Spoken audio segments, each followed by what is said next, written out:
ನಮಸ್ತೆ ಸ್ನೇಹಿತರೆ, ಶ್ರೀಕಲ್ಪತರು ಮಳೆಯಲ್ಲಿ ನಮ್ಮ ಈ ಸಾಮಾಜಿಕ ಜಾಲತಾಣಕ್ಕೆ ತಮಗೆಲ್ಲರಿಗೂ ಸ್ವಾಗತ ಸುಸ್ವಾಗತ. ನಾನು ನಿಮ್ಮ ಮನೆ ಮಗಳು. ನಾನು ತಮ್ನೈಲಲ್ಲಿ ಹಾಕಿದ್ದೀನಿ. ನನ್ನ ಮಗ 10ನೇ ತರಗತಿ ಉತ್ತೀರ್ಣ ಆಗಿದ್ದಕ್ಕೆ ನಂಗೆ ತುಂಬ ಸಂತೋಷ ಆಗ್ತಿದೆ. ನಾನು ಉತ್ತೀರ್ಣ ಆಗ್ತಾನೆ ಅಂತಲೇ ಅಂದ್ಕೊಂಡಿರಲಿಲ್ಲ. 349 ಮಾರ್ಕ್ಸ್ ಬಂದಿದ್ದಕ್ಕೆ ನನಗೆ ಅಷ್ಟು ತುಂಬ ಸಂತೋಷ ಆಗ್ತಿದೆ ಅಂತ ಹೇಳಿದ್ದೀನಿ. ಆದರೆ ಅನ್ಕೋಬೋದು ಕೆಲವರು 349 ಮಾರ್ಕ್ಸ್ ಇದೆಯಾ, ಅದು ಸೆಕೆಂಡ್ ಕ್ಲಾಸಿಗೆ ಈ ಥರ ಆಡ್ತಾರೆ ಈ ತಾಯಿ ಅಂತಲೂ ಅನ್ಕೋಬೋದು. ಮತ್ತು ಮಗನ ಮೇಲೆ ಉತ್ತೀರ್ಣ ಆಗ್ತಾನೋ ಇಲ್ವೋ ಅಂತ ಅಂದ್ಕೊಂಡಿದ್ದೀನಿ ಅಂತಲೂ ನಾನು ಹೇಳಿದ್ದೀನಿ. ಇದೇ ಯಾವ ಸೀಮೆ ತಾಯಿ ಅಂತ ಅನ್ಕೋಬೋದು. ಆದರೆ ನಾನು ಇದಕ್ಕೆಲ್ಲ ಅಂದ್ಕೊಳ್ಳೋದಕ್ಕೆ ಅದಕ್ಕೂ ಒಂದು ಕಾರಣ ಇದೆ. ಏನು ಅಂದರೆ, ನನ್ನ ಮಗ ಎಕ್ಸಾಮ್ ಬರ್ತಾಯಿದ್ದ. ಎಕ್ಸಾಮ್ ಬರೆದ್ಬಿಟ್ಟು ಬಂದಾಗ ಅವನ್ನೇ ನಾನು ಕೇಳ್ತಿದ್ದೆ, ಹೇಗೆ ಬರೆದ್ಬಿಟ್ಟು ಬಂದಿದ್ದೀಯಪ್ಪ ಇವತ್ತು ಎಕ್ಸಾಮು ನೀನು ಅಂತ ನಾನು ಕೇಳ್ತಿದ್ದೆ. ಅದಕ್ಕೆ ನಂಗೆ ಗೊತ್ತಿಲ್ಲಮ್ಮ ಅಂತ ಹೇಳೋನು. ಆಯ್ತಪ್ಪ ನೀನು ಪಾಸ್ ಆಗ್ತೀಯೇನೋ ಅಂತ ಕೇಳ್ತಿದ್ದೆ. ಅದಕ್ಕೂ ನಂಗೆ ಗೊತ್ತಿಲ್ಲಮ್ಮ ಅಂತ ಹೇಳ್ತಿದ್ದ. ಫೇಲ್ ಆಗ್ತೀಯೇನೋ ಅದಕ್ಕೂ ನಂಗೆ ಗೊತ್ತಿಲ್ಲ.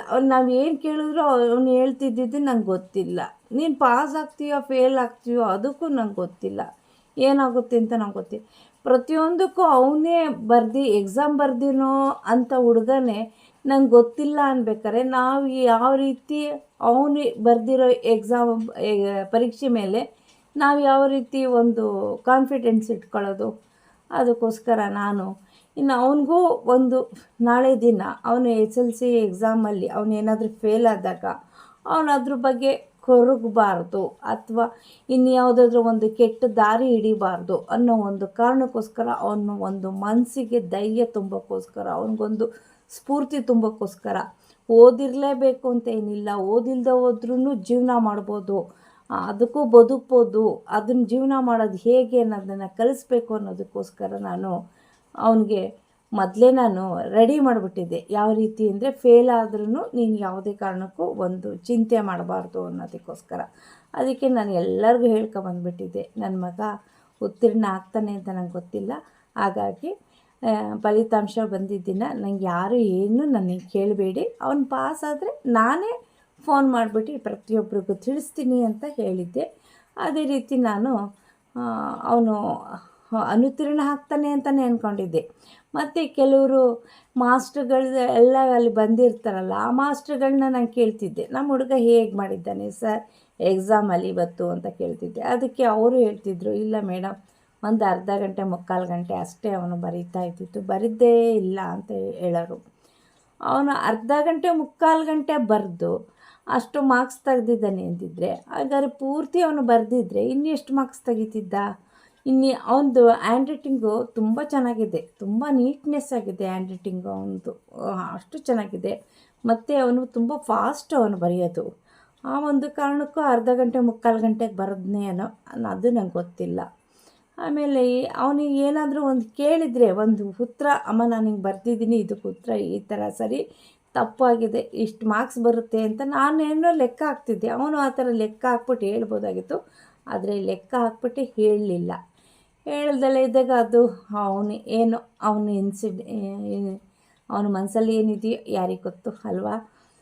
ಅದಕ್ಕೋಸ್ಕರ ಜೀವನದಲ್ಲಿ ಓದೇ ಮುಖ್ಯ ಅಲ್ಲ, ಓದಿಲ್ಲದೆ ಹೋದ್ರೂ ಬದುಕ್ಬೋದು, ಒಳ್ಳೆ ಜೀವನ ಮಾಡ್ಬೋದು ಅನ್ನೋದನ್ನು ನಾನು ಅವನಿಗೆ ನೀತಿ ಪಾಠ ಆಗಿ ನಾನು ಅವನಿಗೆ ಕಲಿಸ್ತಾ ಇದ್ದೆ. ಆ ಥರ ಕಲಿಸ್ತಾ ಇರೋದ್ರಿಂದ ನನಗೆ ಅವನಿಗೆ ಎಕ್ಸಾಮು ರಿಸಲ್ಟ್ ಬಂದಾಗ ನಂಗೆ ತುಂಬ ಸಂತೋಷ ಆಯಿತು, ತುಂಬ ಖುಷಿಯಾಯಿತು.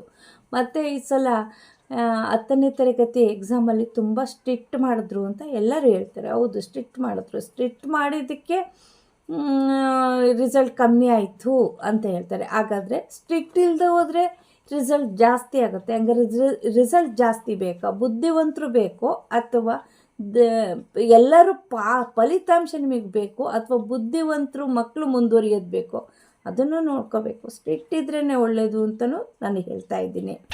ರಿಸಲ್ಟ್ ಬಂದು ಖುಷಿಲಿ ನಾನು ನನ್ನ ಮಗ ಹೊರಟ್ವಿ. ನಾವಿರೋದು ಒಂದು ನನ್ನ ಹಳ್ಳಿ ಜೀವನ ಮಾಡಬೇಕು, ಹಳ್ಳೀಲಿ ಇರಬೇಕು ಅಂತ ಹಳ್ಳಿ ಅರಸ್ಕೊಂಡು ಹಳ್ಳೀಲಿ ನಾವು ಇರೋದು. ಅಲ್ಲಿಂದ ನಾವು PU ಕಾಲೇಜು ಹುಡುಕೊಂಡು ನಾವು ಹೊರಟಾಗ ಅಲ್ಲೇ ನಾನು ಹೊರಟಿದ್ದು SS ಅನ್ನೋ ಈ ಕಾಲೇಜಿಗೆ ಹೋದೆ. ಈ ಕಾಲೇಜಿಗೇನೋ ನನಗೆ ಕಾಲೇಜು ರೂಮ್ ಒಳಗೇ ಅವರು ಎಂಟ್ರಿ ಕೊಡಲಿಲ್ಲ. ಮತ್ತು ಅವರು ರಿಸೆಪ್ಷನಿಸ್ಟು ಅವರು ಅಷ್ಟು ಕನ್ವಿನ್ಸು ನನಗೆ ಅಷ್ಟು ಪರ್ಫೆಕ್ಟಾಗಿ ನಂಗೆ ಮಾಡಲಿಲ್ಲ. ಅವ್ರು ಮಾಡಿದ ಕನ್ವಿನ್ಸು ನಂಗೆ ಅಷ್ಟು ಇಷ್ಟ ಆಗಲಿಲ್ಲ. ಮತ್ತು ನಮಗೆ ಇಷ್ಟ ಆಗಲಿಲ್ಲ ಅಂದಾಗ ಇನ್ನು ಪಾಠ ಮಾಡೋದು ಅವರು ನನಗೆ ಅಷ್ಟು ಇಷ್ಟ ಅಂತ ಅನ್ನಿಸ್ಲಿಲ್ಲ. ಹಾಗಾಗಿ ಇದನ್ನು ಸೈಡಿಗಿಡೋಣ, ಪಕ್ಕಕ್ಕಿಡೋಣ ಅಂತ ಪಕ್ಕಕ್ಕಿಟ್ಟೆ. ಬಿಲ್ಡಿಂಗ್ ಎಲ್ಲ ನೋಡೋದಕ್ಕೆಲ್ಲ ತುಂಬ ಚೆನ್ನಾಗಿದೆ. ಆಮೇಲೆ ನಾನು ಹೇಳಿದೆ, ಇದ್ರದ್ದೊಂದು ಶೂಟಿಂಗ್ ಮಾಡ್ಬೋದಾ ನಿಮ್ಮ ಕಾಲೇಜು ಅಂತ. ಅದಕ್ಕೆ ಅವರು ಇಲ್ಲ ಬೇಡ ಅಂದರು. ಈಗ ಅವರು ಆ ಥರ ಎಲ್ಲ ಅಂದಿದ್ದು ನನಗೆ, ಹಾಗಾಗಿ ಆ ಕಾಲೇಜಿನ ಪಕ್ಕಕ್ಕಿಟ್ಟೆ.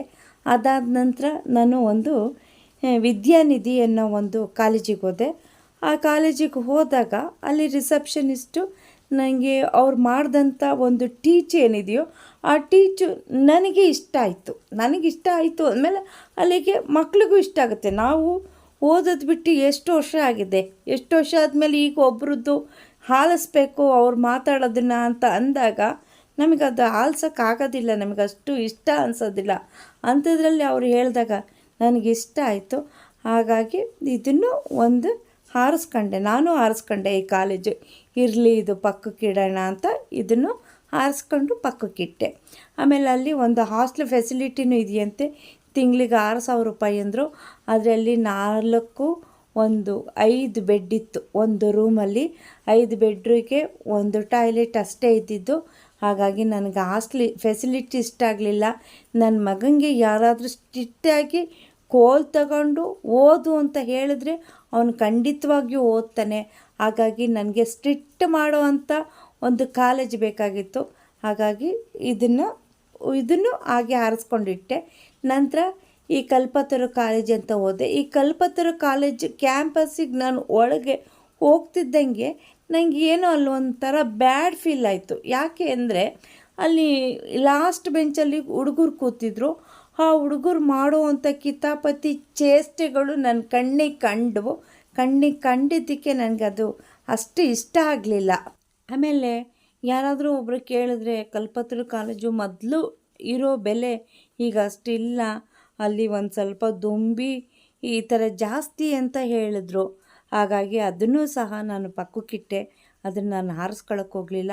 ಕೊನೆಯದಾಗಿ ನನಗೆ ಇಷ್ಟಪಟ್ಟು ನಾನು ಸೇರಿಸಿದ್ದು ಅದೇ ವಿದ್ಯಾನಿಧಿ ಅನ್ನೋ ಒಂದು ಕಾಲೇಜಿಗೆ ನಾನು ಸೇರಿಸಿದ್ದೀನಿ. ಟಿಪ್ಟೂರಲ್ಲಿ ನೋಡಿ, ಪ್ರತಿಯೊಂದು ಕಾಲೇಜು ಫೀಸ್ ಸ್ಟ್ರಕ್ಚರ್ನ ನಾನು ಹೇಳ್ತೀನಿ. SS ಕಾಲೇಜಲ್ಲಿ 45,000 ಇದೆ.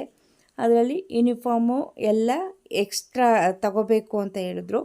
ಆಮೇಲೆ ವಿದ್ಯಾನಿಧಿ ಕಾಲೇಜಲ್ಲಿ 40,000 ರೂಪಾಯಿಗೆ ಅದಕ್ಕೆ ಯೂನಿಫಾರ್ಮು ಎಕ್ಸ್ಟ್ರಾ ಅದೇ ಸೇರುತ್ತೆ ಅಂತಲೂ ಹೇಳಿದ್ರು. ಯೂನಿಫಾರ್ಮು ಎಲ್ಲ ಸೇರುತ್ತೆ, ಎಕ್ಸ್ಟ್ರಾ ಏನಿಲ್ಲ.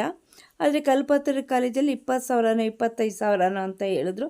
ನೋಡಿ, ನೀವು ಯಾರಾದರೂ ನಿಮ್ಮ ಮಕ್ಕಳನ್ನ ನಾನು ಹೇಳ್ತಾ ಇರೋದು ಕಾಮರ್ಸಿಗೆ ಮಾತ್ರ.